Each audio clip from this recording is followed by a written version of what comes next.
Saudara, terima kasih Anda masih bersama kami dalam Berita Banten. Bagi Anda yang baru saja bergabung, kami hadirkan kembali 3 berita utama hari ini. Petani ditemukan tewas membusuk di tengah kebun.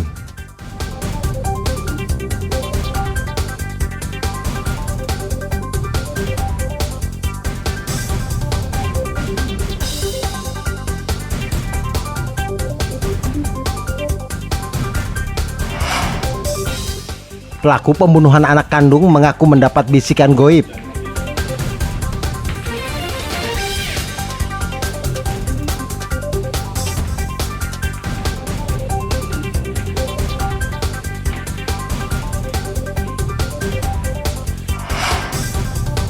Ribuan buruh Banten akan berunjuk rasa tolak tapera.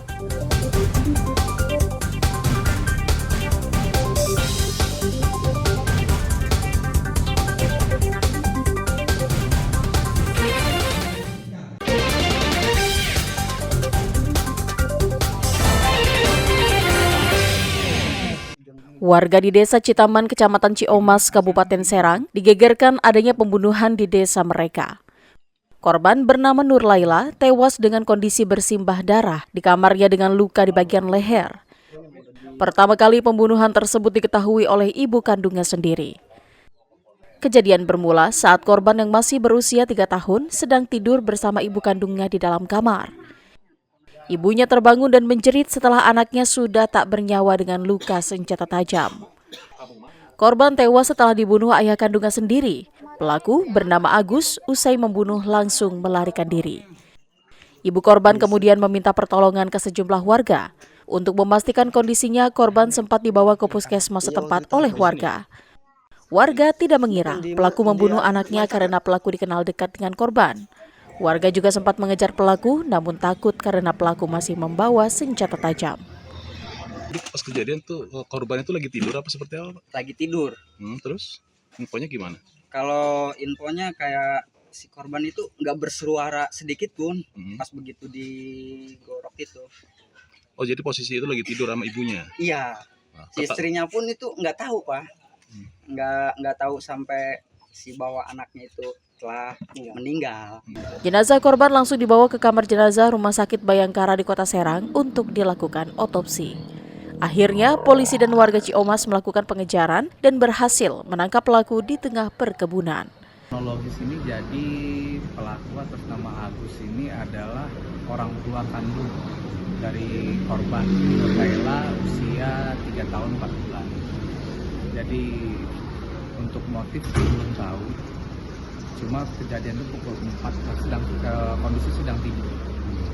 Jadi bersama tidur di kamar itu bersama ibu, anak korban, dan si pelaku ayahnya ini. Saat ini polisi masih mendalami dan memastikan motif pelaku tega membunuh anak kandungnya sendiri. Ariel Maranus dan Fajri Munawir melaporkan dari Kabupaten Serang. Peristiwa hewan kurban mengamuk saat akan disembelih kembali terjadi di Kabupaten Lebak, tepatnya di halaman parkir Sekolah Tinggi Agama Islam Wasilatul Falah di Rangkas Bitung, Kabupaten Lebak. Kerbau yang akan disembelih menyeruduk warga dan kabur. Beruntung kerbau dapat ditangkap warga setelah kabur sejauh 5 km. Sejumlah warga sempat panik karena khawatir kerbau yang mengamuk akan menyerang warga, terutama anak-anak yang ada di sekitar lokasi. Mau dikurbankan sebenarnya, cuman nggak tahu kenapa tiba-tiba dia malah ngamuk, berontak. Enggak sih, cuma pas mau ditarik, mau disembelih aja, dia keburu ngamuk, nggak tahu kenapa sih, pasti mah dia berontak aja.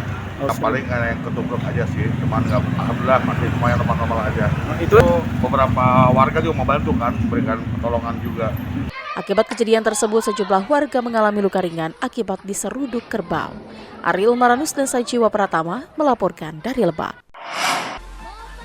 Seekor sapi kurban mengamuk dan menyeruduk warga perumahan Asia Afrika, Kelurahan Kedaung, Kecamatan Pamulang, Tangerang Selatan. Warga sempat panik karena khawatir akan diseruduk dan menjadi korban. Peristiwa bermula saat sapi Bima berbobot 360 kg yang hendak disembelih ini, tali pengikatnya tiba-tiba putus. Sapi pun kemudian berlarian di area perumahan sambil mengejar warga di sekitar lokasi. Sejumlah panitia kurban kemudian dengan sigap berusaha mengejar sapi hingga akhirnya hewan kurban ini terpojok. Saat hendak ditangkap, tiba-tiba sapi langsung menyeruduk sejumlah panitia kurban hingga terjatuh. Beruntung tidak berselang lama sapi berhasil ditangkap dan langsung disembelih di tempat. Tragedinya jadi saat mau pemotongan tali leher itu terputus sehingga sapi itu lari dan kami langsung sigap kepada panitia yang lainnya langsung menangkap kembali dalam waktu 5 menit sehingga sapi itu kita potong di tempat. Untuk korban sendiri Bang, apa ada? Alhamdulillah untuk korban cuma hanya ada lecet-lecet saja tapi tidak sampai dibawa ke rumah sakit. Meski sempat diserang sapi, kondisi panitia kurban diketahui hanya mengalami luka ringan dan sudah mendapatkan pengobatan. Ariel Maranus dan Syabudinatar melaporkan dari Tangerang Selatan. Informasi tadi mengakhiri jumpa kita dalam Berita Banten. Atas nama rekan redaksi yang bertugas, saya Maya Meliasari mengucapkan terima kasih atas kebersamaan Anda. Selamat beraktivitas dan sampai jumpa.